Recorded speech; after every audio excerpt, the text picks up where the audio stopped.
Hi, I'm Renee Miles, and this is age 12.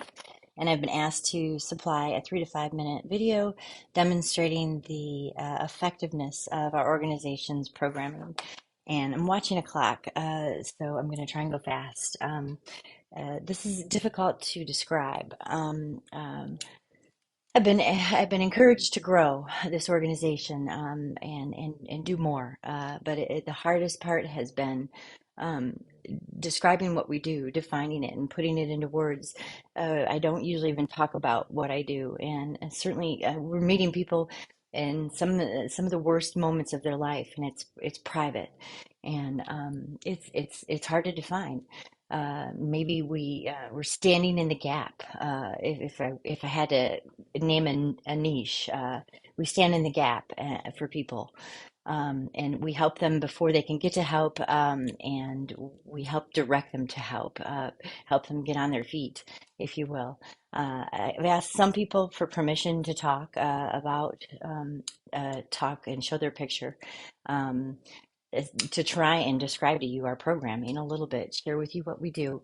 Um, Allie was incarcerated and needed help paying commissary. We learned about her and paid her commissary so she could get things while she was in prison for like 3 years. We hear about people through word of mouth. We work with churches, we work with law enforcement, we work with local programs, of course, family and friends.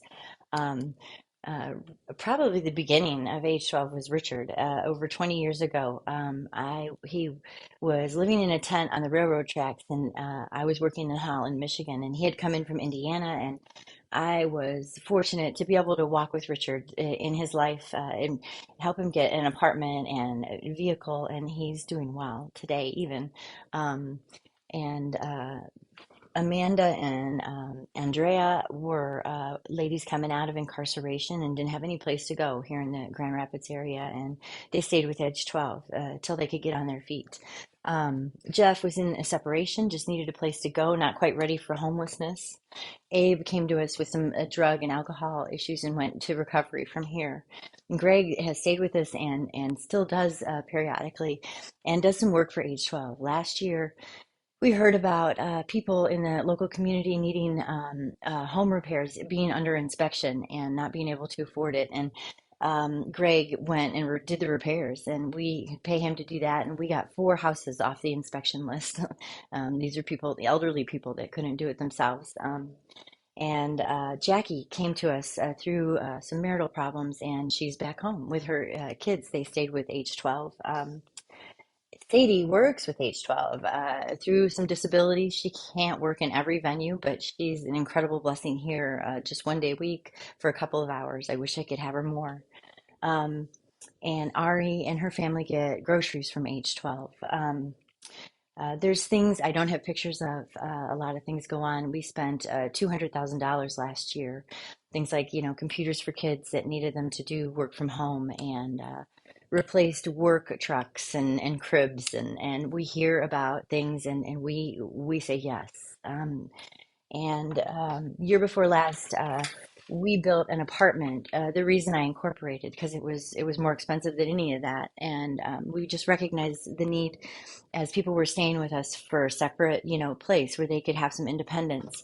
And we built this apartment, and it's a fully functioning apartment. It's ADA compliant, which means the doors are big enough for a wheelchair, and there's a washing machine and a big bathroom, and it's a 1 bedroom and a kitchen fully functioning with a porch and a place to park. And we didn't put a time limit on people staying there, and we never ask for we never ask for anything back from anybody.